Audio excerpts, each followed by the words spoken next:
5월 첫 주 주일입니다.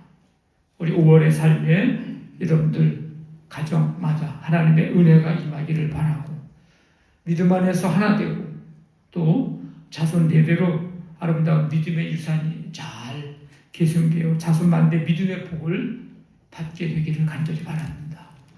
우리 옆에 분하고 인사하겠습니다. 반갑습니다. 잘 오셨습니다. 한 번 더 5월의 삶에 하나님이 함께 하시길 바랍니다. 네. 한 가난한 화가가 있었습니다. 그의 소원은 이 세상에서 가장 값비싼 작품을 그리는 것이었습니다. 그래서 여러 사람을 이제 만나서 가장 좋아하는 소재를 얻기로 이제 마음을 먹었습니다. 결혼을 앞둔 예비 신부에게 세상에서 가장 아름다운 것이 무엇입니까? 이렇게 이제 묻습니다. 다 이제 작품을 만들기 위한 이제 과정이에요. 사랑이지요. 사랑은 눈물도 달콤하게 만드니까요. 이렇게 대답을 합니다. 그래서 이 화가가 이제 목사님에게 물어봤어요. 세상에서 가장 아름다운 것이 무엇입니까? 그랬더니 믿음이지요. 간절한 믿음이야말로 세상에서 비길 것이 없습니다. 지나가는 군인에게 질문을 했습니다. 똑같은 질문을 했어요. 그랬더니 이 군인은 군인답게 평화이지요. 평화가 가장 아름답고 전쟁이 가장 추한 것입니다. 이렇게 대답을 했습니다. 화가는 그래서 이 이야기를 다 듣고 사랑과 믿음과 평화를 한 곳에 모으면 가장 값비싼 그런 작품이 되리라, 이렇게 확신을 했습니다. 그리고 집으로 이제 돌아오는 거죠. 그런데 평소에는 몰랐던 놀라운 장면을 발견하게 됩니다. 아이들의 눈망울에는 아버지를 향한 믿음이, 아내의 젖은 손길에는 남편을 향한 사랑이, 낡은 침대 속에는 평화와 안식이 있다는 사실을 알게 됐습니다. 마침내 화가는 이 세상에서 가장 비싼 작품을 완성할 수 있었습니다. 그것이 바로 가정이었습니다. 세상에는 많은 기관이 있지만 가정은 하나님께서 직접 제정하신 기관이요 축복의 동산입니다.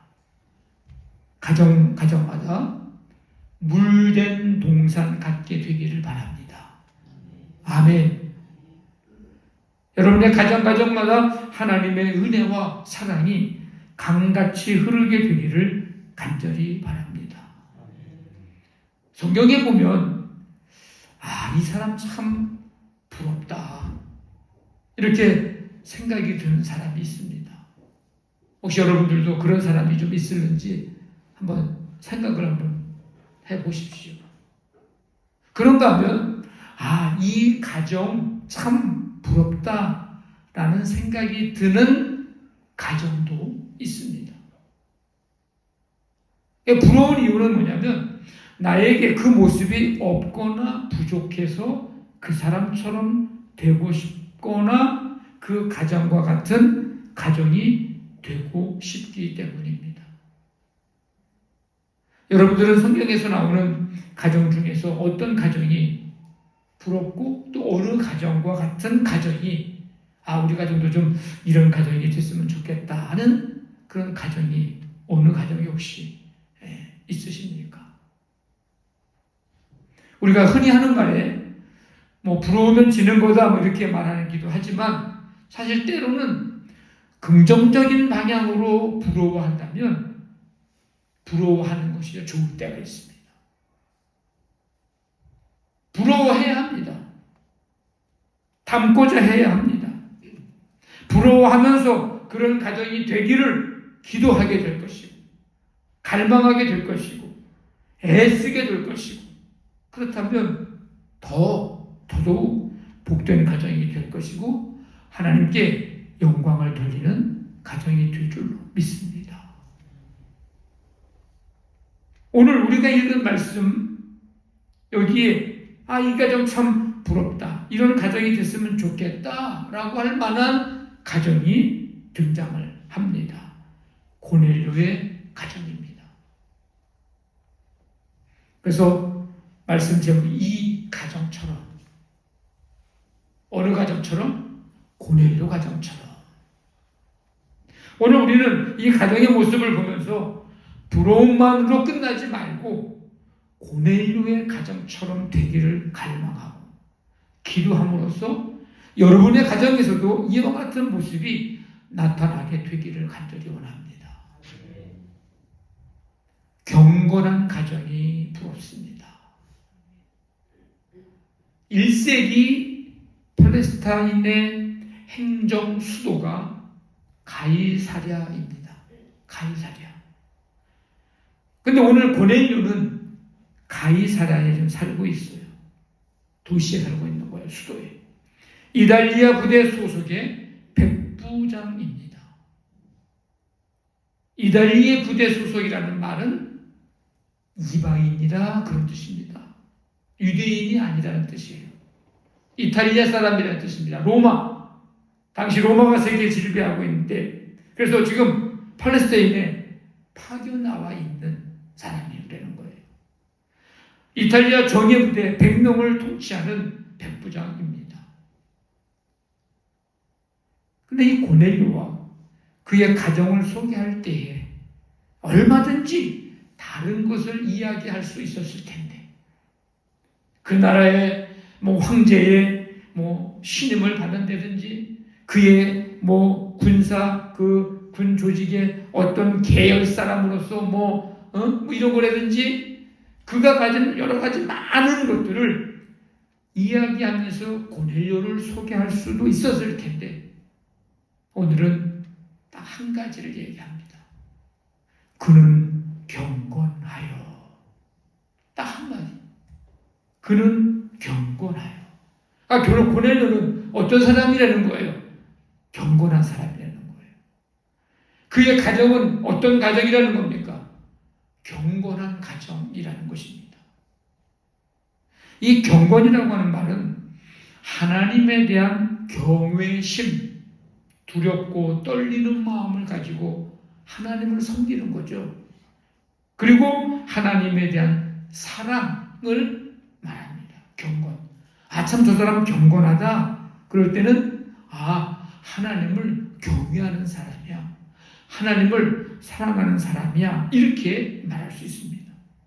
근데 그 경건의 표현이 여러 가지 방식이나 내용으로 표현되어질 수 있는데, 그게 좀 예배에 나타나고 기도나 찬양, 봉사, 구제, 섬김 등등 다양한 모습으로 하나님을 경외하고 사랑하는 마음이 삶 속에서 다양한 방식으로 나타날 수 있습니다. 고넬료와 그의 가정의 경건함의 모습이 삶 속에서 어떻게 나타나고 있는지를 구체적으로 말씀해주고 있는데, 하나가 뭐냐? 그 경건함의 모습이 온 집안과 더불어 하나님을 경외하는 삶으로 나타났습니다. 이전에 보면 그가 경건하여 온 집안과 더불어 하나님을 경외하며, 저는 우리 양남교에 속한 모든 성도들 가정마다 온 집안과 더불어 하나님을 경외하는 가정이 되기를 간절히 소망하며 기도합니다.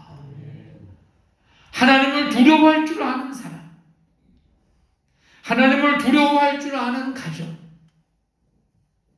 무슨 일을 할 때 하나님이 두려워서 하지 않는 거예요. 하나님이 두려워서. 얼마든지 할 수 있어. 사람을 속일 수도 있고 얼마든지 이것저것 다 할 수 있지만, 근데 딱 한 가지 때문에 못해 그 일을. 뭐 하나님이 두려워서 못하는 거예요. 우리에게 여러분 그런 게 있어야 합니다. 그렇지 않으면 고삐 뿔린 망아지처럼 그냥 이런저런 뭐 다 하는 거예요. 근데 우리는 경건한 가정은 하나님이 두려워서 하나님이 살아계시다는 것을 알고 있기에 믿기에 못하는 거예요. 하지 않는 거예요. 여러분 그게 경건한 사람의 경건한 가정의 모습입니다. 반대로 어떤 일을 할 때에 하나님 두려워서 하는 거예요. 하나님 때문에 하는 거야. 내 마음이나 내 생각에서는 하고 싶지 않아요. 근데 하나님을 경외하는 마음 때문에 하나님이 두려워서 하나님이 살아계시고 역사하시기 때문에 하는 거예요. 여러분 그게 경건의 삶의 모습입니다. 구약 인물 가운데 요셉이라는 사람이 있어요. 요셉. 아브라함의 아들이 누구예요? 여러분 아브라함의 아들 이삭이죠. 이삭의 아들은 야곱이죠. 야곱의 아들은 요셉이에요. 그러면 요셉은 믿음의 조상 아브라함의 족보에게는 뭐가 되는 거예요? 멀리 가지도 않았는데 아들의 아들의 아들이야. 그러면 족보로 뭐가 되는 거예요? 증손자가 되는 거죠. 아브라함의 증손자입니다. 믿음의 대를 이어오면서 요셉의 삶에 깊이 뿌리 박힌 거. 창세기는 12장부터 50장까지 아브라함, 이삭, 야곱, 요셉 요 네 사람의 이야기가 기록이 되어 있어요. 믿음의 대를 이어오면서 요셉의 삶에 깊이 뿌리 박힌 것, 그게 뭘까? 하나님을 두려워할 줄 아는 삶. 그래서 형들에 의해서 요셉이 팔려가잖아요. 보디발의 집에 종이 됩니다.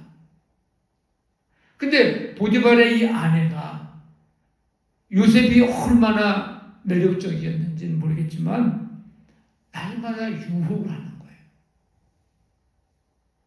그런데 이 요셉은 그럴 때마다 내가 어찌 이 큰 악을 행하여 하나님께 죄를 지으리까? 그러면서 그 보디발의 아내의 유혹을 거절하며 죄의 유혹의 자리를 떠났습니다. 그가 어떤 사람이었다고요? 아브라함 그의 믿음의 대를 이어오면서 그의 마음속에 있었던 건 뭐예요? 하나님을 경외하는 마음, 하나님을 두려워할 줄 아는 마음. 그 삶이 그의 삶 속에 있었어요. 그래서 그 유혹이 있을 때, 그 죄가 다가올 때 하나님이 두려워서 하나님을 경외하는 마음 가지고 그 죄악을, 그 유혹을 물리치게 된 겁니다. 이거예요. 만약에 하나님을 두려워하지 않았다면 종이 주인의 여자인데 그러면 뭐 좋게 생각해서 어떤 짓도 무슨 일도 다 했을지도 모르는 거예요. 그런데 딱 하나님을 경외하는 사람이기 때문에 그 일을 하지 않는 거예요. 하나님을 경외하는 자는 이렇게 고백합니다.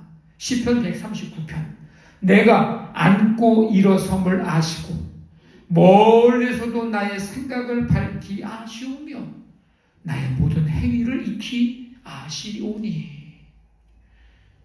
하나님이 다 보고 계신다 그런 얘기예요. 하나님이 다 알고 계신다 그런 얘기입니다. 다른 사람은 다 속여도 하나님은 못 속인다 그런 얘기예요. 예수님도 제자들을 파송하시면서 당부하신 말씀, 몸은 죽여도 영혼은 능히 죽이지 못하는 자들을 두려워하지 말고 오직 몸과 영혼을 능히 지옥에 면하실 수 있는 이를 두려워하라. 노아의 시대에 왜 사람들이 생각하고 계획하는 것마다 항상 악한 것들이었을까? 저는 그것을 하나님을 두려워하지 않았기 때문이라고 생각합니다. 오늘날 많은 문제들이 어디에서 비롯될까?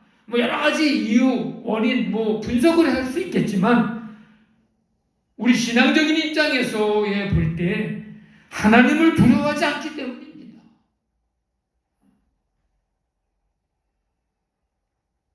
하나님을 두려워하지 않는 자들에게는요, 반드시 하나님의 심판이 있습니다.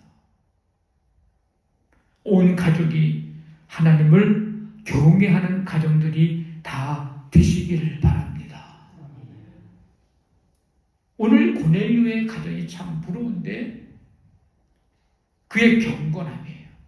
그 경건함의 모습이 오늘 말씀 보면 어떻게 나타나거든요? 기도의 삶으로 나타납니다. 2절에 하나님께 항상 기도하더니, 고넬료는 항상 기도했습니다. 이 항상은요, 매일이라는 의미도 있지만 삶과 모든 일의 상황 가운데서 라고 하는 의미를 가진다는 겁니다. 그러니까 고넬료는 언제나 혹은 어떤 일을 만나거나 당했을 때 어떤 환경 가운데에서도 뭐 했다고 하는 거예요? 매일 하나님께 기도하며 살았다는 것입니다. 이와 같은 삶, 사실 사도들도 예수님의 제자들도 그렇게 살기가 쉽지 않죠. 그런데 아까 고넬료가 어디 사람이라고 했어요? 이탈리아 사람이에요. 로마. 이 말은 이방인이라는 뜻이에요. 그런데 그에게 유대인에게서, 이스라엘 백성들에게서 찾아보기 어려운 경건의 삶, 그 모습이 있었다고 하는 것은 매우 놀라운 일입니다.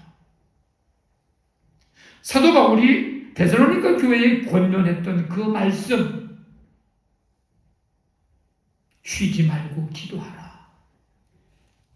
이 말씀을 고넬료는 삶과 모든 일 속에서 실천하면서 산 사람입니다.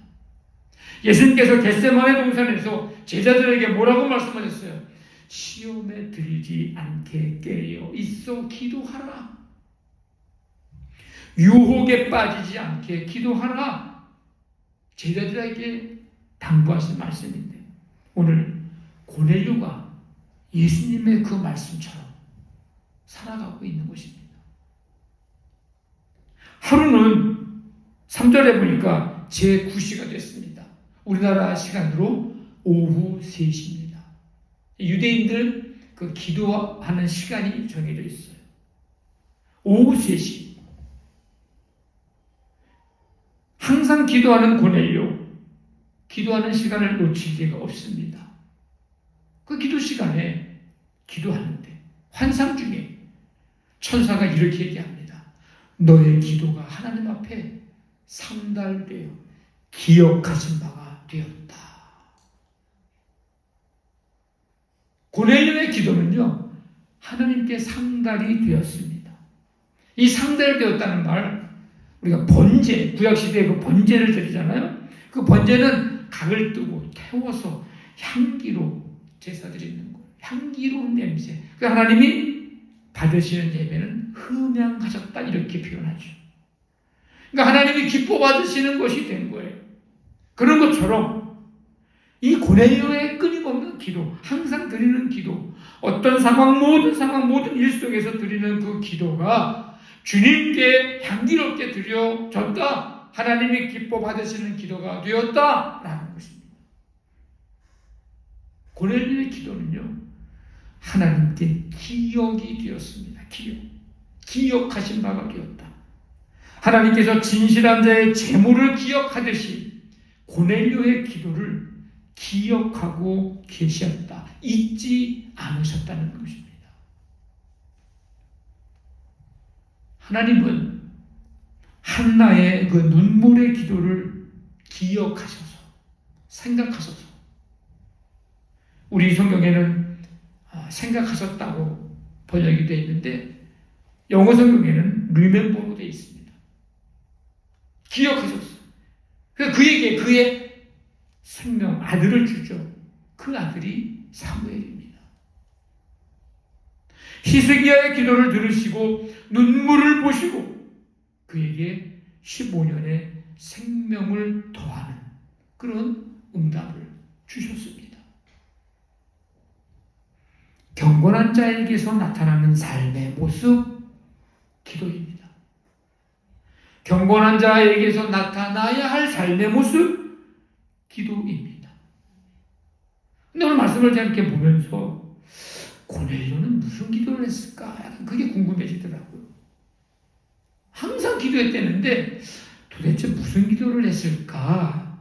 이런 기도를 했다고 뭐 이렇게 조목조목 1, 2, 3 뭐 이렇게 기록이 되어 있지는 않아요. 근데 말씀을 오늘 우리 8절까지 읽었지만 그 뒤를 쭉 좀 더 보면 무슨 기도를 했는지를 조금 짐작을 할 수가 있는데 주의 말씀을 듣는 것, 이게 고넬료의 기도 제목 중에 하나입니다. 뭐 하는 거예요? 주의 말씀을 듣고 싶은 거예요. 그래서 천사가 고넬료로 하여금 뭐라 그러냐면 요빠라고 하는 곳에 있는 베드로를 초청하게 했고 고넬료는 그대로 행하여 베드로를 모셔옵니다. 고넬료는 베드로에게 요청을 합니다. 33절에 보니까 이제 우리는 주께서 당신은 베드로입니다. 당신에게 명하신 모든 것을 듣고자 하여 다 하나님 앞에 모여 있습니다.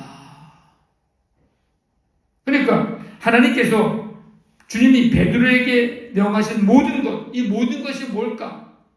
복음, 즉 예수 그리스도의 십자가와 부활의 말씀, 이걸 듣고자 다 모였습니다. 들려주십시오. 말씀해 주십시오. 듣고 싶습니다. 그 얘기. 얼마나 말씀을 듣기를 사모했는지 기도할 때마다 기도했고 그 기도가 상달되어서 하나님이 이거 누구를 붙여주지?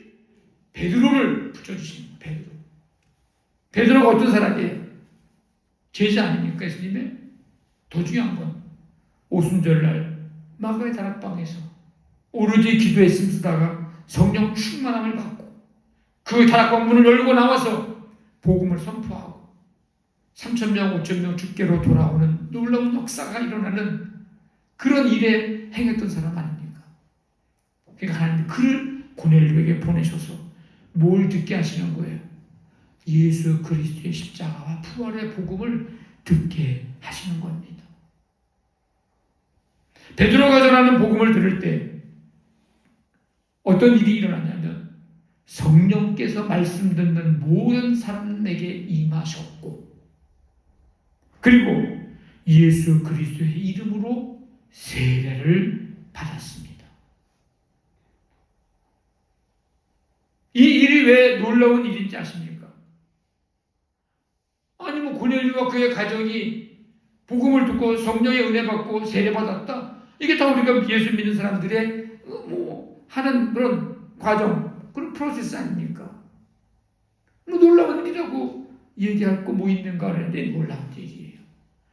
고넬료의 가정이 예수 그리스도를 믿는 믿음을 가졌고 이방인인 이 고넬료로 인해서 이방인을 향한 복음 전파의 시발점이 되었다는 점입니다. 그동안은 이스라엘, 유대, 기껏해야 사마리아 조금 뒤로 더 가야 되지만 그 정도.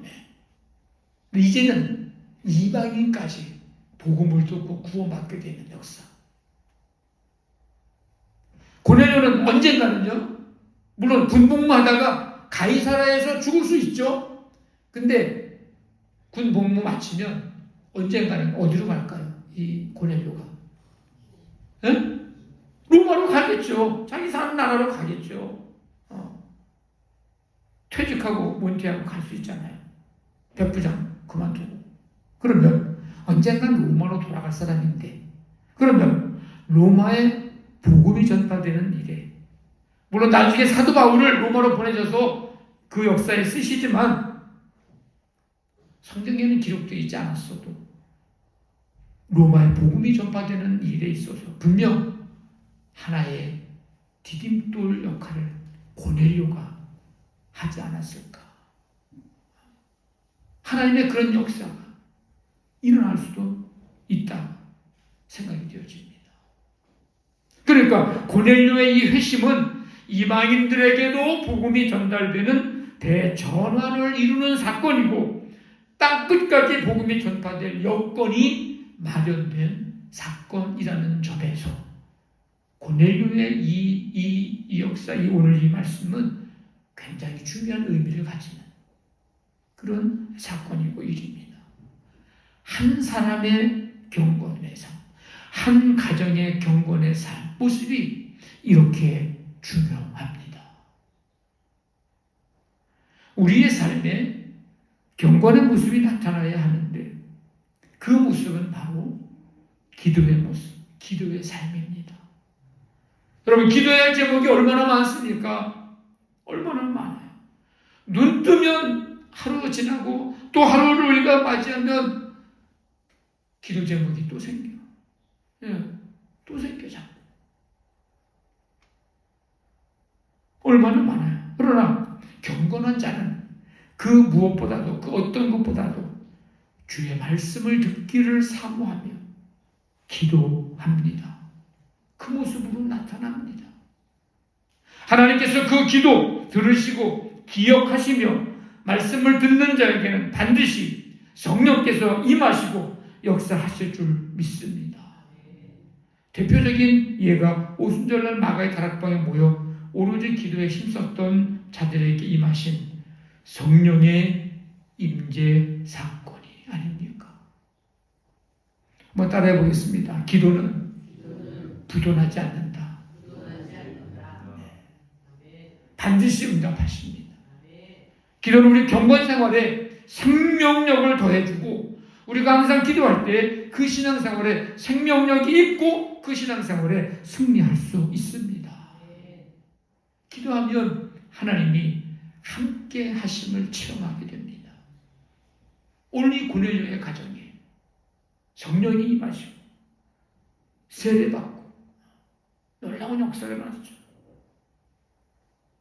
하나님의 응답하심의 체험뿐만 아니라 하나님의 함께 하심에 대한 체험을 기도하면 할수록 경험하게 될 것입니다. 여러분 가정마다 항상 기도함으로 생명력 있는 신앙생활이 되기를 바라며 하나님의 함께 하심에 대한 이 체험들이, 간증들이 풍성해지기를 간절히 바랍니다. 여러분, 어떤 가정이 부럽습니까? 어떤 사람이 부럽습니까? 어떤 사람, 어떤 가정이 되고 싶습니까? 오늘 말씀에 나오는 이 고넬료와 같은 사람, 이 고넬료 가족처럼 되기를 원합니다. 온 가족과 함께 더불어 하나님을 경외하는 가정, 항상 기도하며 사는 가정 되시기를 주님의 이름으로 간절히 축원합니다. 아멘.